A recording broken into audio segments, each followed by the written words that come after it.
Hello and welcome to Gothic Androgyn Podcast. I am your host, Natsuya, and today we're going to talk about something a little different I call Sacred Blue Water, how I healed my heart under Desert Father Sky. I spent a period of a year by myself in the rural desert on tribal land on a large acre estate by myself.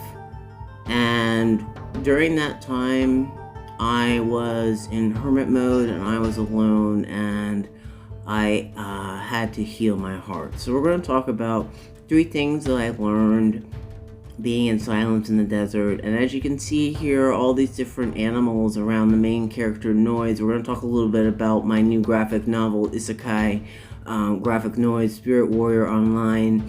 And you can see here, Noise is surrounded by horses, lynx, wolves.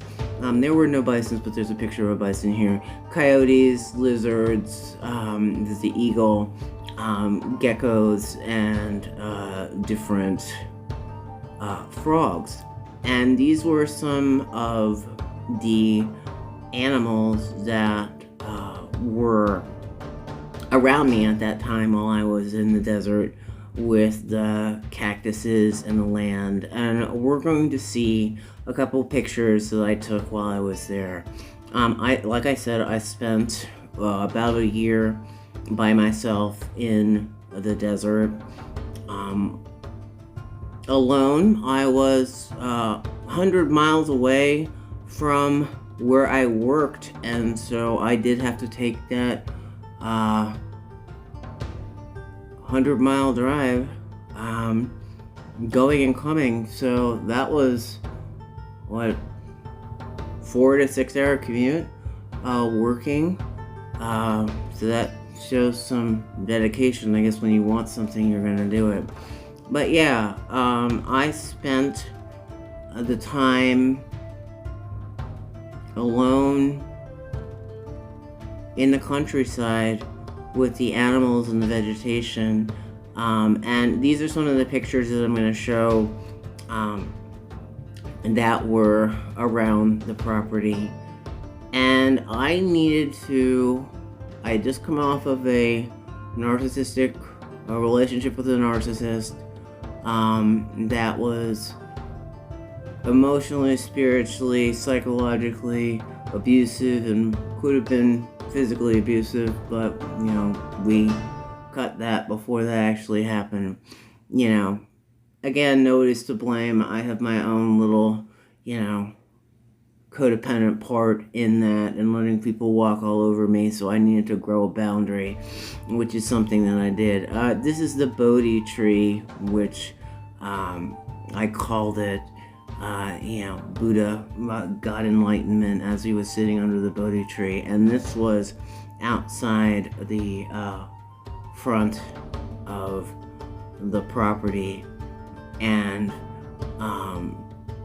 it was just a beautiful tree, and there were cactuses. It was dirt roads. When it rained, the power would go out if there was power. I did have to at points haul water from the city 100 miles away, and I'm talking going north. It was a little closer going south, but still a trek far away from civilization. And one of the things that I learned, I also didn't have television. And the only way to get connectivity, internet, would have been through satellite, which was unreliable most of the time, especially if there were clouds. And if it was raining, the power would go out and there would be no water. And so I would haul 5-gallon jugs of water, and use that for anything from cooking to bathing to whatever, cleaning. And again, here's some more pictures around the property. But one of the things that I learned being disconnected, now I did still have my ability to write, and when I was in the relationship, I was unable to write. I had to dedicate most of my time to the person I was with and neglected myself. And once I was alone in the quiet, I had to sit with my thoughts, and I had to actually go inside and understand that the only reason that I allowed somebody to walk all over me was I gave away my power and didn't need to grow a boundary. And that's one of the things that I learned in silence. There was no distractions. There was no telephone, if there was unreliable. Landline perspective. I had to learn how to cook differently. And you couldn't just get in a car and go to a store 5 minutes away, like a convenience store. Like I said, I had a 100-mile commute to go to work 3 days a week, which took a lot of dedication on a two-lane highway, one way going, one way coming, desert dirt roads. And I had a small car, and when it rained, you got rained in, you couldn't get out. The roads would turn into mud, and,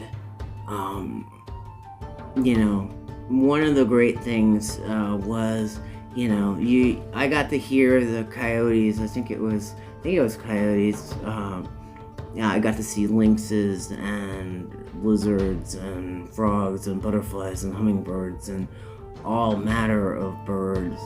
And it was just wonderful to actually, be out there in nature in quiet. There was no distractions. And once I was alone, I ended up writing the book, Grid Dark, which actually won me, multiple awards. I hadn't actually won a book award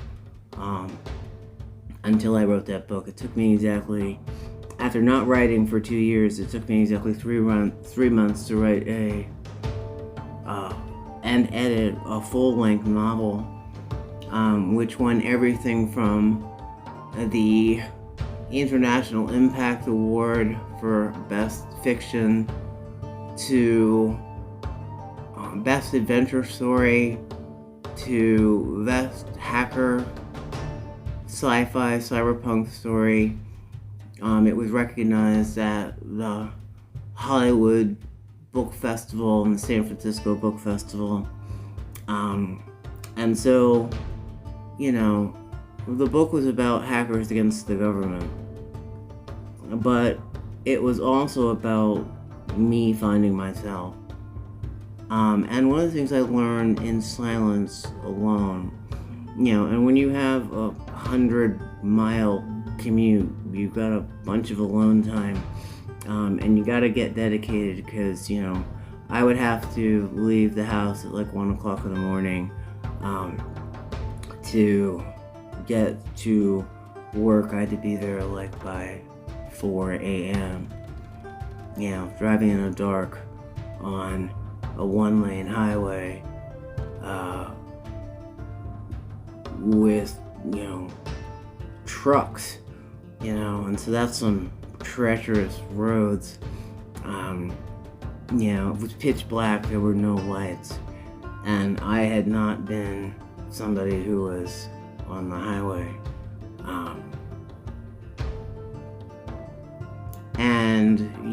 So here's a picture of the sunset from actually the back of the property, which was just beautiful. You can just see the magnificence of God there, in that desert view.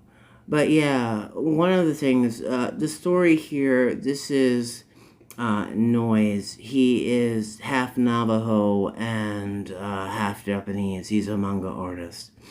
And Spirit Warrior Online is his parents died in a car crash when he was 16. He lived in Tokyo, Japan, and he was sent to go live with his aunt on the Navajo reservation after his parents died. And his father was Navajo and his mother was a Japanese manga artist.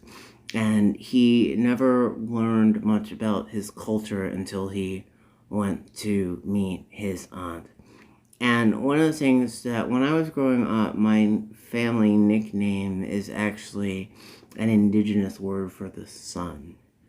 And I remember when I was in grade school that I always got hurt when somebody called me half-breed. And I always got hurt when somebody called me red bones. And I didn't know why, because it was, my parents wanted to make sure, quote unquote, I was an American. And so even though I am, a hafu mix of many things,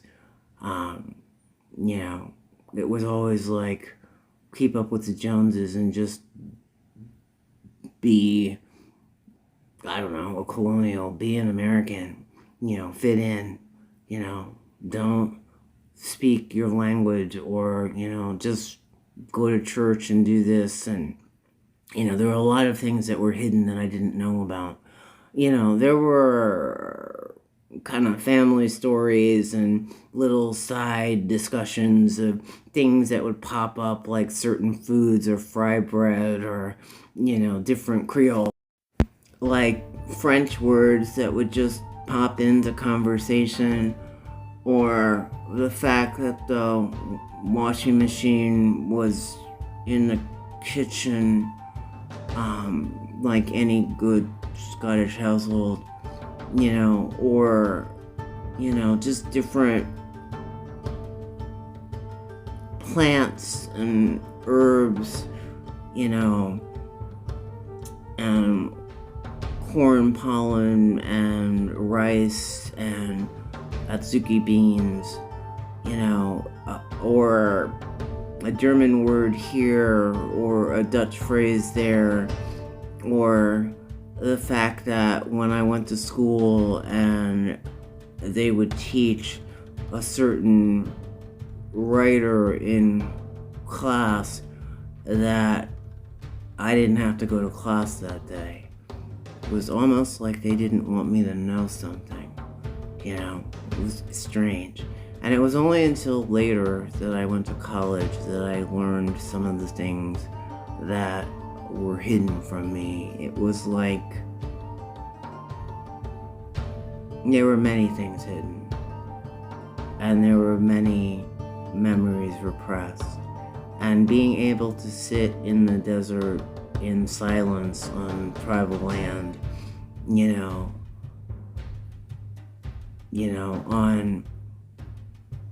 and it was always interesting if the power went out. It was sort of your own type of interesting warrior chaos magic fairy dust, a party, and that was something that I learned. It's very different when you grow up in the city and then all of a sudden you have to haul your water,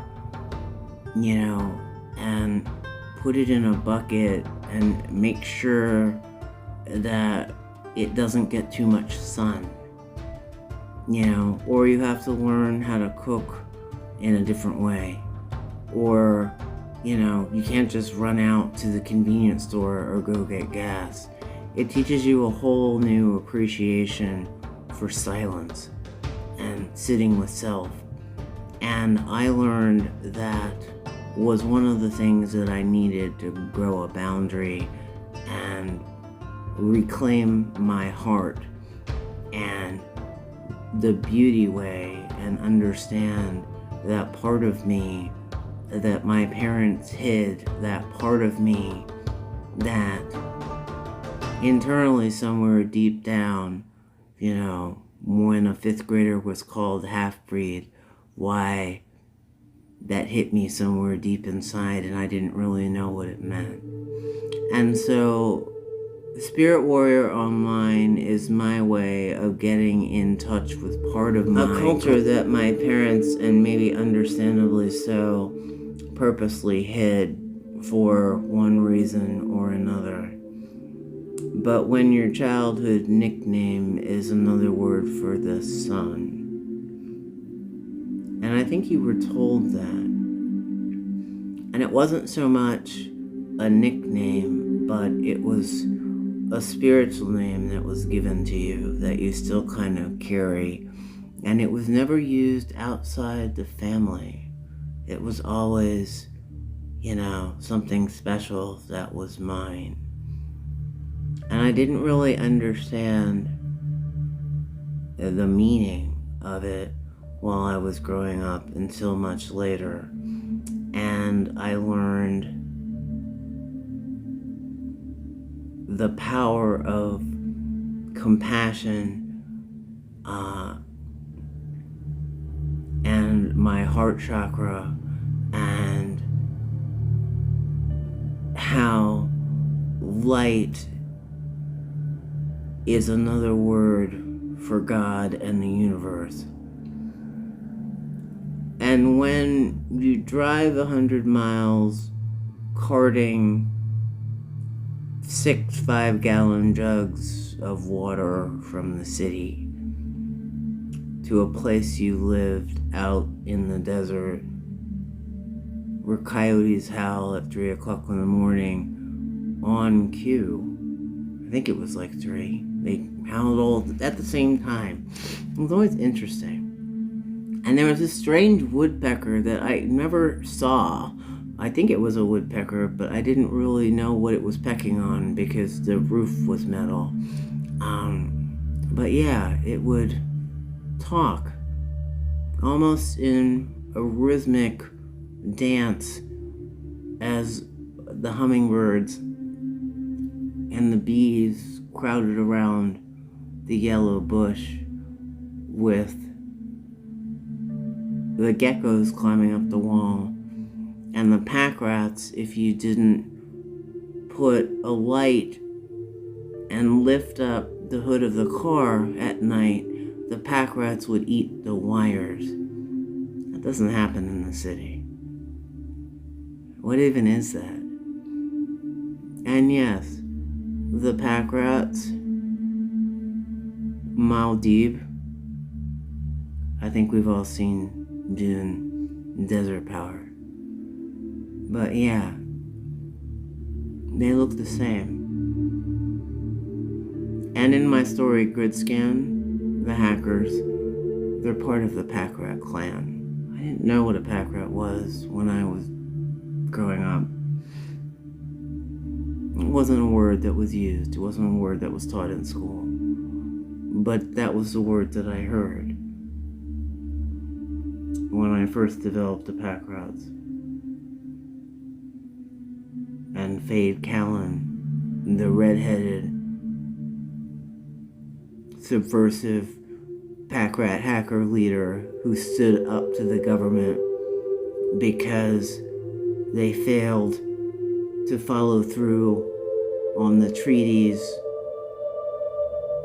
that had been signed with the psychics in the echelons. And Fade was the first one who ever stood up and fought back. But the story of Graphic Noise, as you can see here, who's Noise with his skateboard and his sketchbook. The Graphic Noise series is 5 light novels, and Spirit Warrior Online is the prequel. Graphic Noise is about Noise as the artist, and Shiro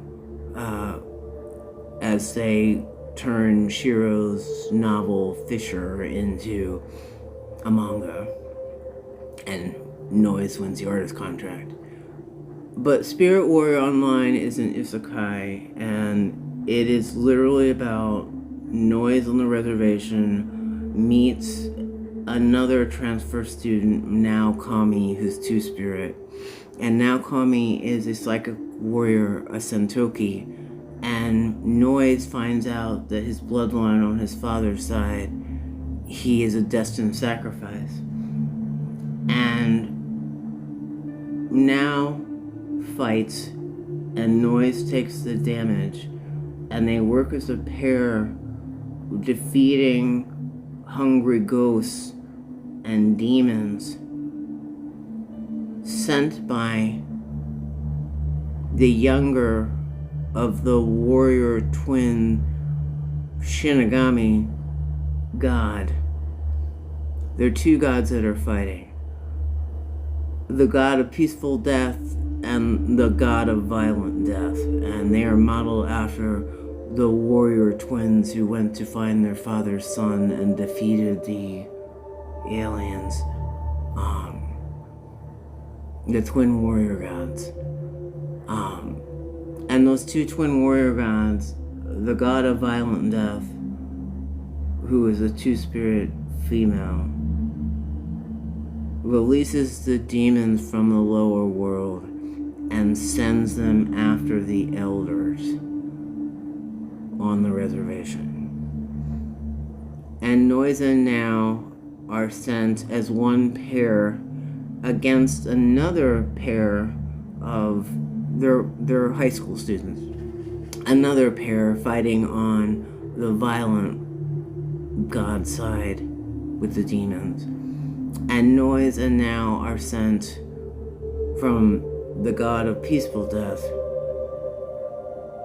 to save the village and the land and protect the elders from the hungry ghosts and the monsters. And Spirit Warrior Online is the game that the god of peaceful death created. It's a virtual reality game, and it gets invoked when there is actually a demon battle. And the art teacher at the high school, Rashton Sensei, he is the reincarnation of Coyote, is sent to teach Noise how to use his power as a destined sacrifice. And the reason his parents were murdered were because his father, who was also a destined sacrifice, ran away from his destiny and joined the military and met Noise's mother, the shoujo manga artist, and ran away from his destiny. So he didn't play the Spirit Warrior game, and it passed down to Noise as a curse. And so, because his father denied his destiny, he was taken out by the holy people because he didn't fulfill his blood contract. So it passed on to Noise. And so Noise grew up in Tokyo, and his Japanese mother, her family disowned her when she married Noise's Namaho father. And so when they were deployed back to America for a while, it was imperative that Noise never learned anything about his Navajo culture or the language. So he knew how to speak Japanese. He learned how to speak English. But it wasn't until he was sent to the reservation to live with his aunts in a hogan that he learned who he really was. And the minute that he met her for the first time, she could see his anointing, and she could see the magic that he carried in his art and the way he told stories. And that was another reason why he won the Fisher Artist contract, because of his unique way of seeing the world from a multicultural point of view. His father was Navajo, indigenous, Diné, and African American, African, and his mother was pure Japanese. And so Noise went to international school in Tokyo because the Japanese students, because he stuck out, because he looked different, because of the tint of his skin and his hair, they made fun of him. And so he always felt like he was an outsider, and so he learned to draw to escape, and that's where he found himself. And it wasn't until he learned his new culture and learned the stories and started to study the language of the Diné that he came into learning part of who he was.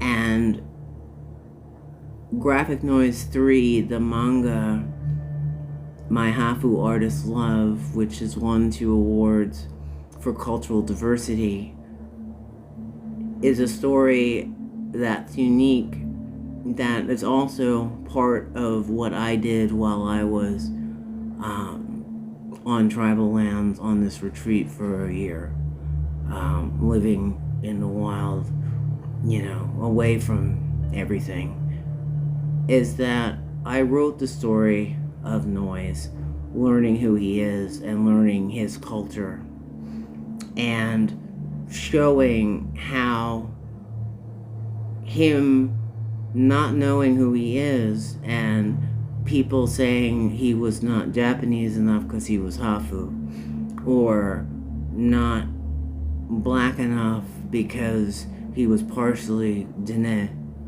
and not knowing his own language or the culture of his people, and his tribal ancestry, how that made him insecure and not really know who he is. And so one of the things I learned while I was in the desert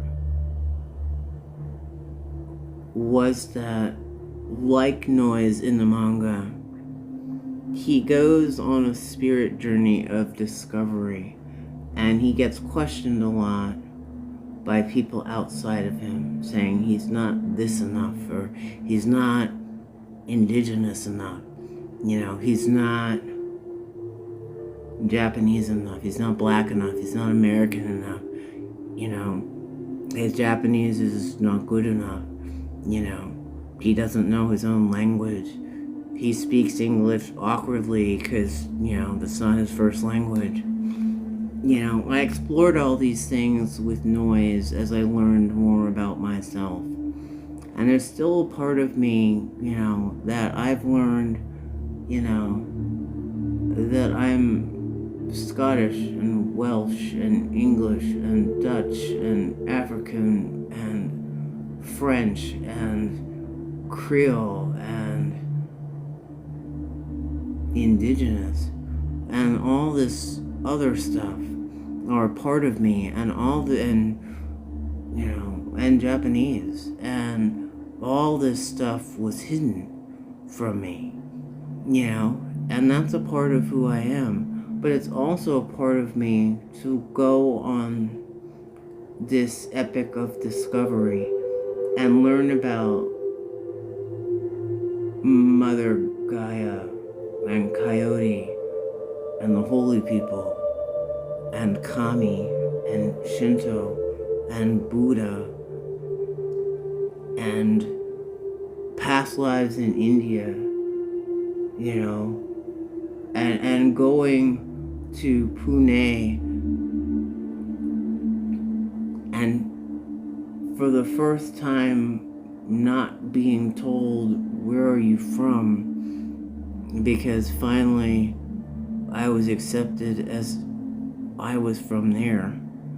And it explained why the Bhagavad Gita touched me. And it explained why Archangel Uriel hides under the bed. And it explained why my imaginary friend was the angel of mystery. And I named him when I was a child, but nobody else saw him. And the angry ghost in the closet. But that was another thing that I learned as I read tarot cards. Or I would see owls in dreams and they would give me messages. Or why, when I name my characters, I don't look up names. I close my eyes and let spirit talk to me. And when the character Noise was created, the first word that I heard before I heard his nickname Noise, the swirling in his mind of all the noise from outside trying to tell him who he is. Noise's name, which came to me, is Wolf Tadashi Begay. He calls himself Noise because he doesn't like his name. He doesn't like that he's named after the wolf. And we actually spend book 2 of the graphic noise light novel where he actually goes into why he hates that name, because people made fun of him when he was in grade school in Japan. And that his middle name, Tadashi, what that means, truth. And when he actually goes to live with his aunt in the Hogan, and she can see his medicine and knows that he can see the fox spirit that she sends to guard over him, flying around in the corner with its 9 tails. His college friend in art school couldn't see it, but he could, as it curled up on his notebook in art history class. And his aunt, whose name was Moonbright, and the wolf howled at the moon. She was the first person to teach him where he came from, about the blood of his father, and what it meant to be a destined sacrifice in the Spirit Warrior online game to protect the elders, the tribe, and the land. And this is what I learned when I was in the desert, where the sacred blue water was the meaning of life. And you don't know that. You don't learn that. You walk into the kitchen, you turn on the faucet, and the water comes. You go to the grocery store around the corner, buy a bottle of water, and bring it home, and put it in the refrigerator. When you actually have to cart 5-gallon jugs of water 100 miles from the city to your house, all of a sudden you understand what water means. And you understand what you have to do and hold it sacred and conserve it and not waste it. And all the different uses when you've learned how to make fry bread, or when for the very first time you go to Sedona with your friend with the red rocks and you get a tarot reading and they do an aura reading, and then all of a sudden you walk into this shopping center and, as if possessed by some divine light, make a beeline halfway across the mall into a store you didn't even know was there, and go to the back and point to a blue medicine man kachina that you couldn't even see 2 seconds ago and say, "You were calling to me, I hear you." And I bought that blue kachina. I didn't even know it was there. I didn't see anything else in the store. I walked right across the store and pointed at it on the shelf. There were other kachinas lining the wall. I didn't see any of them. I saw the blue medicine kachina because it called me. And there's a passage in Spirit Warrior Online when Noise is in bed and he's looking over at the desk and sees this blue kachina, and it speaks to him and tells him, asks him, does he know what it means to be a wolf? And he wakes up from his dream and he goes over to the desk and he starts doodling, and he ends up drawing a wolf. And as he looks down in the picture, he hears a voice calling to him as a little Rashi fox shows up, sitting in the corner with its 9 tails, and says, "This is who you are." And for the first time, Noise decides in that moment that he no longer hates his name. And he goes on a spirit quest and listens to Wolf. And that is the start of his journey as he becomes a player in the Spirit Warrior Online virtual reality game. So what did I learn in the desert on tribal land? I learned a part of me that had been hidden. I learned a part of me that, understandable at the time, I understand why it was hidden. It's not always that your first day of kindergarten you go with a police escort. Why do you do that? That's definitely not normal. But all these things, nothing is a coincidence. It's all written in the Akash, in the Soul Reverie, which I talk about in my book Bloodstained Seraphim, which is also coming out later this year. But yeah, there were lynxes and there were frogs and there were lizards that got their tails chopped off and eagles soaring overhead as the coyotes howled at 3 o'clock in the morning. And there were bluebirds, and there were cactuses, and there was a darkness and a silence where you could sit with yourself and go internal and hear your heart.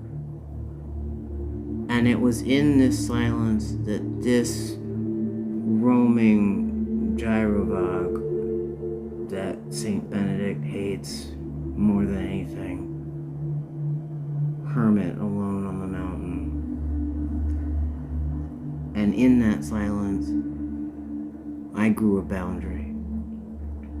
And in that silence, I found the way of beauty. And in that silence, I reclaimed a heart that had been stabbed through and wounded. And in that moment was where I found the light within the heart chakra, in my third eye, and I learned to protect it from the vampires that roamed in the dark.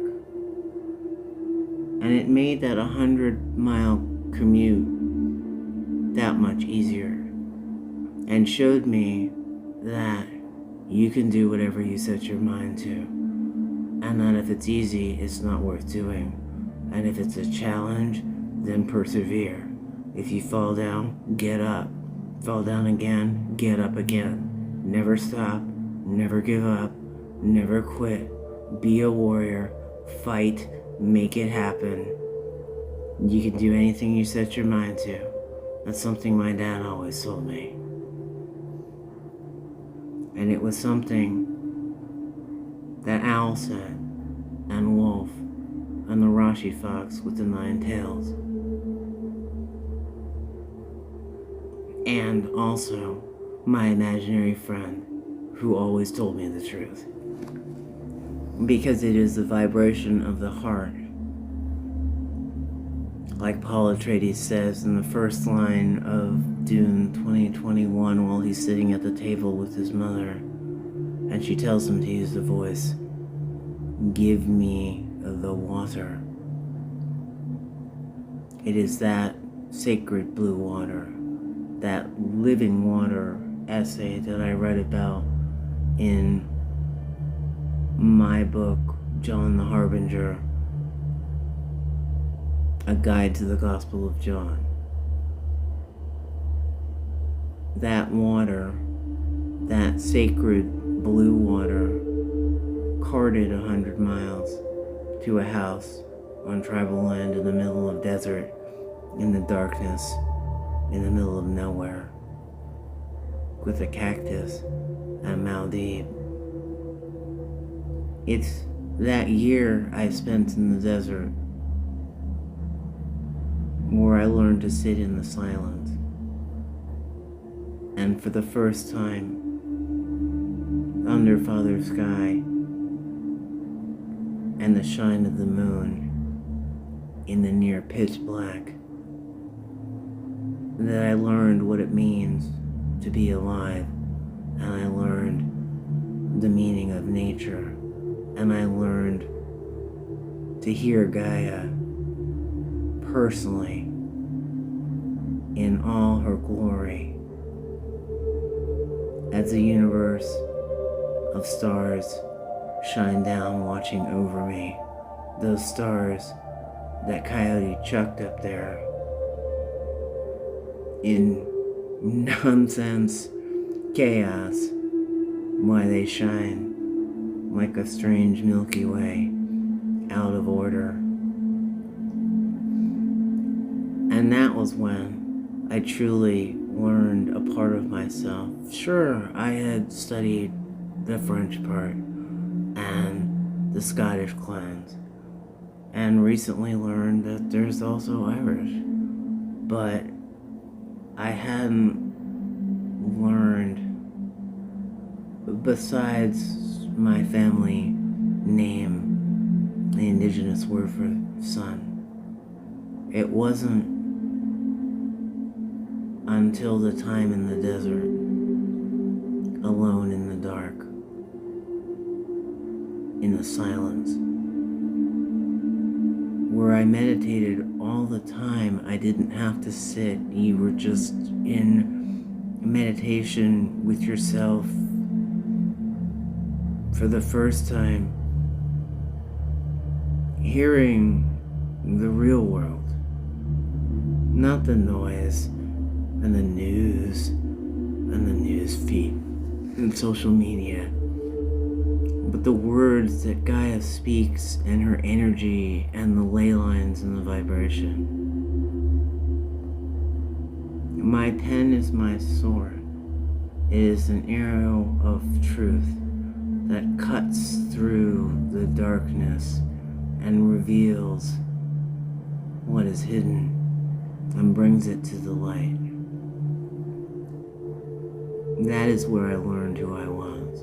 That is where I grew a border and healed my heart. And that is the first time, like Noise, as he learned what it meant to be named after the spirit wolf, I learned, like my family nickname, the responsibility of being called a son. I learned what gothic androgyn and two-spirit and Hedra and Nodle, what that actually means. And I learned as I watched Maldives run around in between the geckos. What it means to look out onto Gaia and truly, for the first time, see how beautiful she actually is. Love and light. Namaste. Peace.